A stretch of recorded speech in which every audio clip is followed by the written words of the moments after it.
اپنے مسائل کو حل کرنے کے لیے سبسکرائب کریں آپ کے مسائل کا حل۔ ٹخنے کھلے رکھنا صرف نماز میں یا ہر وقت؟ ارسلان صاحب کراچی سے پوچھتے ہیں پینٹ کو نماز میں اوپر رکھنے کا جو حکم ہے کیا یہ ہر وقت کے لیے ہے یا صرف نماز کے لیے؟ نیز کیا نماز میں پینٹ کو فولڈ کرنے سے نماز ہو جاتی ہے یا نہیں؟ یہ بھی اس زمانے میں ایک نیا شوشہ لوگوں نے چھوڑا ہے کہ نماز میں پینٹ فولڈ نہیں کرنی چاہیے۔ ایسا نہیں ہے، رسول اللہ صلی اللہ علیہ وسلم کی صحیح حدیث موجود ہے، ان اللہ لا يقبل صلاة رجل مسبل ازارہ، اللہ اس شخص کی نماز قبول نہیں کرتے جس کا ازار ٹخنوں سے نیچے ہو۔ ازار کہتے ہیں جو بھی آپ نے دو لباس ہوتے ہیں، ایک جو آپ اوپر پہنتے ہیں اور ایک جو آپ نیچے پہنتے ہیں۔ تو مرد جو بھی لباس نیچے پہنے گا، چاہے وہ پینٹ ہو، چاہے وہ شلوار ہو، چاہے وہ دھوتی ہو، کچھ بھی ہو، تو اس کو ازار یعنی ٹخنوں تک کھینچنا اس کا حرام ہے، ناجائز ہے۔ صحیح حدیث بہت کثرت سے ہیں اس بارے میں، اور آپ صلی اللہ علیہ وسلم نے ارشاد فرمایا کہ 3 لوگ ہیں جن کی طرف اللہ قیامت کے دن نظر رحمت سے نہیں دیکھے گا، نہ ان کے ساتھ کلام کرے گا۔ حضرت ابو ذر رضی اللہ تعالیٰ عنہ اس حدیث کے راوی ہیں۔ جب آپ صلی اللہ علیہ وسلم نے فرمایا 3 دفعہ یہ لفظ کو دہرایا تو حضرت ابو ذر نے فرمایا خابوا وخسروا من هم یا رسول اللہ، یہ لوگ تو بالکل ہی برباد ہو گئے، یہ کون لوگ ہیں؟ تو آپ نے فرمایا کہ المنان، ایک وہ جو احسان کر کے جتلاتا ہو، اور دوسرا فرمایا والمنفق سلعتہ بالحلف الکاذب، جھوٹی قسم کے ذریعے اپنا مال بیچتا ہو، اور تیسرا آپ نے فرمایا جو اپنے ازار کو ٹخنوں سے نیچے کھینچتا ہو۔ تو یہ بڑا گناہ ہے۔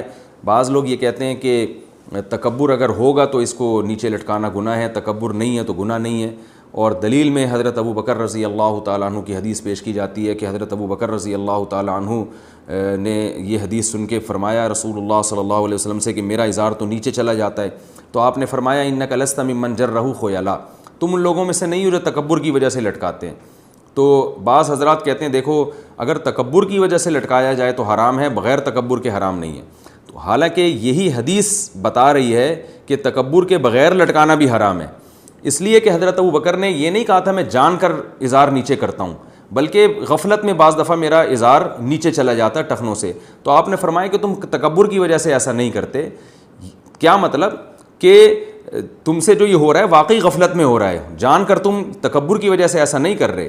اس کی سب سے بڑی دلیل یہ ہے کہ اس حدیث کے بعد بھی حضرت ابو بکر کا ازار ہمیشہ ٹخنوں سے اوپر ہی رہا ہے، تو صاف پتہ چلتا ہے کہ حضرت ابو بکر کو نبی نے اجازت نہیں دی ہے، بلکہ ان کو ان کے لیے ایک نرم گوشہ اختیار کیا ہے کہ اتنی بات تو طے شدہ ہے کہ تم یہ کبر کی وجہ سے نہیں کر رہے تو اتنا زیادہ پریشان ہونے کی ضرورت نہیں ہے۔ باقی حکم یہی ہے جو دوسرے صحابہ کا حکم ہے کہ آپ بھی اوپر رکھیں جیسے میں اوپر رکھتا ہوں، کیونکہ سب سے زیادہ تواضع تو ہمارے نبی میں تھی، اور صحیح حدیث سے پتہ چلتا ہے کہ نبی صلی اللہ علیہ وسلم کا ازار کبھی بھی ٹخنوں سے نیچے نہیں ہوا۔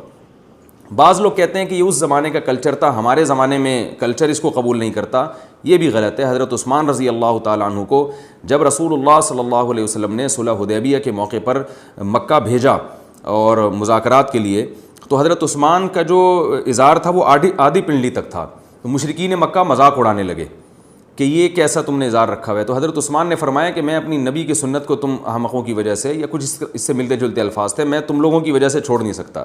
تو اس سے پتہ چلتا ہے کہ عرب لوگ اس کو پسند نہیں کرتے تھے کہ ازار ٹخنوں سے اوپر ہو، اس کے باوجود نبی صلی اللہ علیہ وسلم نے ازار کو ٹخنوں سے اوپر رکھنے کا حکم دیا ہے۔ آج تک صدیوں جتنے علماء صلحاء آئے سب اسی کی پابندی کرتے رہے ہیں۔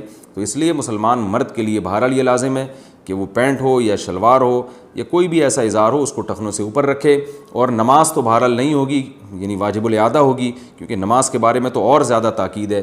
البتہ مسقط میں نے دیکھا کہ وہاں کوئی امام ایسا نہیں نظر آتا جس کا ازار ٹخنوں سے نیچے ہو یا اس کی داڑھی چھوٹی ہو، اور اس کی وجہ یہ ہے کہ وہ عباضی فرقے کے ہیں، اور عباضی فرقے کا یہ ہمیشہ سے نظریہ رہا ہے کہ جو شخص گناہ کبیرہ کا ارتکاب کرتا ہے وہ ہمیشہ جہنم میں جائے گا۔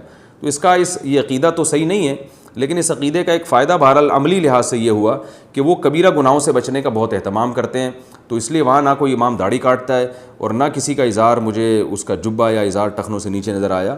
تو بہرحال یہ دونوں کبیرہ گناہ ہیں، اس کا جو ہے نا نبی صلی اللہ علیہ وسلم کے حکم پر عمل کرنا چاہیے، اور اس میں شرم و حیا نہیں کرنی چاہیے۔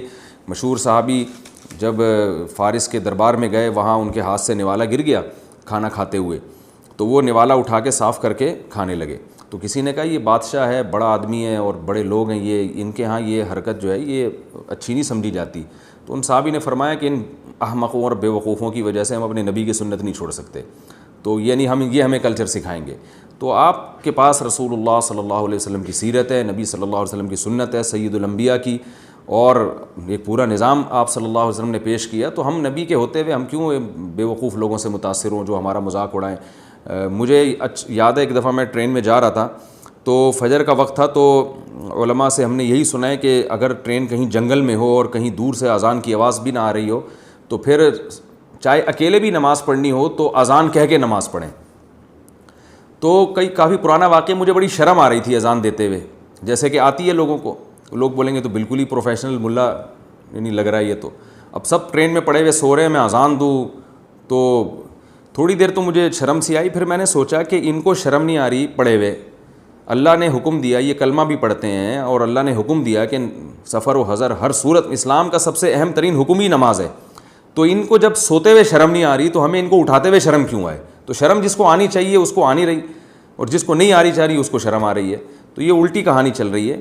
تو اس لیے مردوں کو چاہیے اپنا اظہار ٹخنوں سے اوپر رکھا کریں اور اس میں شرمایا نہ کریں. شرم ان کو آنی چاہیے جو نبی صلی اللہ علیہ وسلم کی اس حدیث کا انکار کر رہے ہیں اور اس لباس کو فالو نہیں کر رہے جس کا رسول اللہ صلی اللہ علیہ وسلم نے حکم دیا ہے. اچھا بھائی, کیا سعودیہ میں لمبا جبہ پہن سکتے ہیں؟ یہاں سعودی عرب میں جو جبہ پہنتے ہیں کیا اسے ٹخنے سے نیچے رکھ سکتے ہیں؟ یہ تکبر میں تو نہیں آئے گا؟ محمد زبیر جدہ سے. بالکل تکبر میں آئے گا. رسول اللہ صلی اللہ علیہ وسلم نے جو منع کیا کہ ازار کو ٹخنوں سے نیچے نہ رکھا جائے اس میں جبہ بھی داخل ہے. اور آپ صلی اللہ علیہ وسلم کی صحیح مسلم کی حدیث ہے کہ لا المسبل ازارہ لا یرید بذلک الا المخیلہ, جو ازار کو او کما قال صلی اللہ علیہ وسلم, جو ازار کو ٹخنوں سے نیچے رکھتا ہے وہ اس کا تکبر کے علاوہ اور کوئی ارادہ نہیں ہوتا. تو اسلام نے اس عمل ہی کو کبر قرار دے دیا ہے. تو اس لیے کوئی صحابی ایسے نہیں تھے جو ازار ٹخنوں سے نیچے رکھتے ہوں یا جبہ کو اتنا کھینچتے ہوں. خود نبی صلی اللہ علیہ وسلم تو تکبر سے بالکل پاک تھے, تو آپ کا ازار بھی ٹخنوں سے اوپر رہتا تھا. تو یہ آج کل ایک بڑی بدعت ہے جو سب دینداروں میں بھی رائج ہو گئی ہے.